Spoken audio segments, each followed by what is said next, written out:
Bonjour à tous et bienvenue à la Tunette Shooting Academy saison 5. Nous nous retrouvons cette année pour une série de tutoriels destinés aux jeunes chasseurs et chasseresses. Sur différents ateliers, encadrés par des formateurs expérimentés, 6 binômes, composés d'un parent et de son enfant, se verront suivre des formations au sanglier courant et au ball-trap. L'objectif est de faire découvrir ou redécouvrir les bases des techniques de tir et de consolider les compétences déjà acquises par les connaisseurs. Dans ce tutoriel, Jules va suivre une formation sur le positionnement à adopter au tir.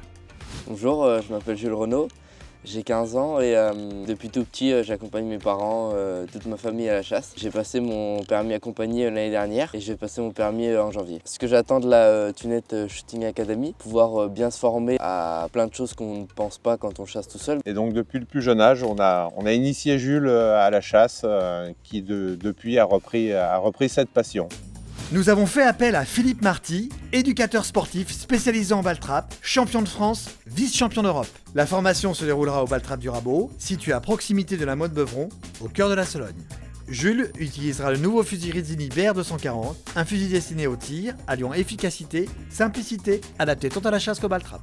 Bonjour Jules. Bonjour. Nous allons évoquer maintenant ce qu'on appelle la posture, c'est-à-dire quelle position de corps on doit utiliser pour tirer, que ce soit un tir de chasse ou un tir sportif. En tous les sports, il y a ce qu'on appelle donc la posture, c'est-à-dire comment positionner son corps et comment l'utiliser pour avoir la meilleure façon de tirer et la plus simple possible. Quand on recherche une posture dans un sport, on recherche la position qui sera la plus facile et la moins sollicitante sur le plan musculaire et qui permettra de le reproduire le plus souvent possible. Quelle est la position naturelle de l'homme?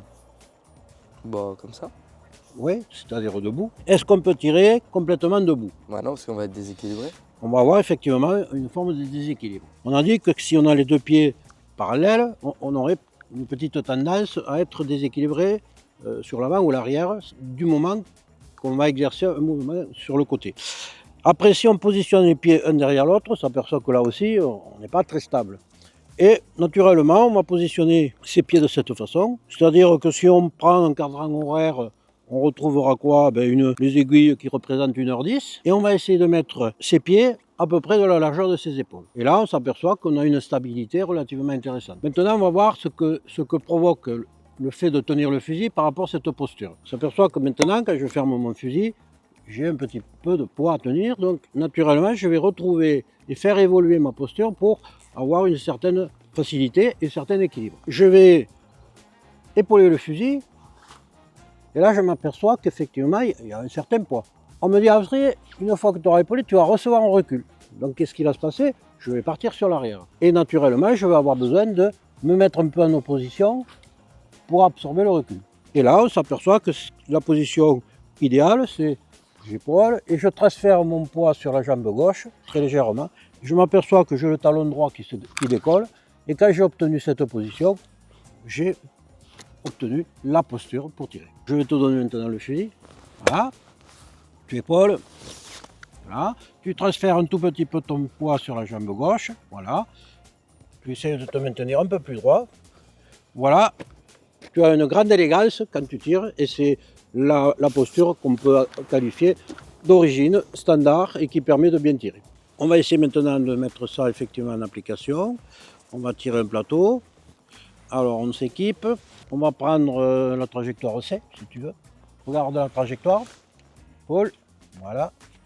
En tant que gaucher, ton pied droit va te mettre légèrement À gauche. à gauche de la trajectoire pour avoir surtout, quand tu vas atteindre ton plateau, un bon équilibre. Vas-y, mets-toi en place. Voilà, très bien. Transfère un peu ton poste. Voilà, très bien. Monte ta crosse. Voilà. Et écarte un petit peu ton coude. Tu vas faire une simulation à vide. On commande le plateau.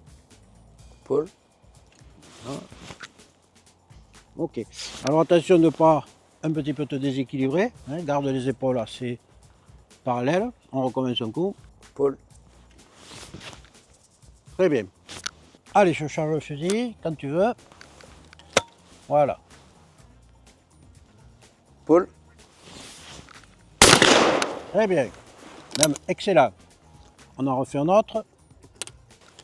Attention de ne pas être trop sur l'arrière. Essayez d'être un peu plus sur la vague. Paul. Parfait.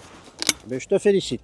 Bravo. Donc Jules, on vient de voir que cette posture qu'on a développée, qu'on a mis en place, n'est pas sollicitante sur le plan musculaire et relativement facile à faire, ce qui est intéressant puisqu'on pratique un sport de loisir et que cette position ne fatigue pas et permet de te faire, tu l'as fait très bien, un tir très efficace.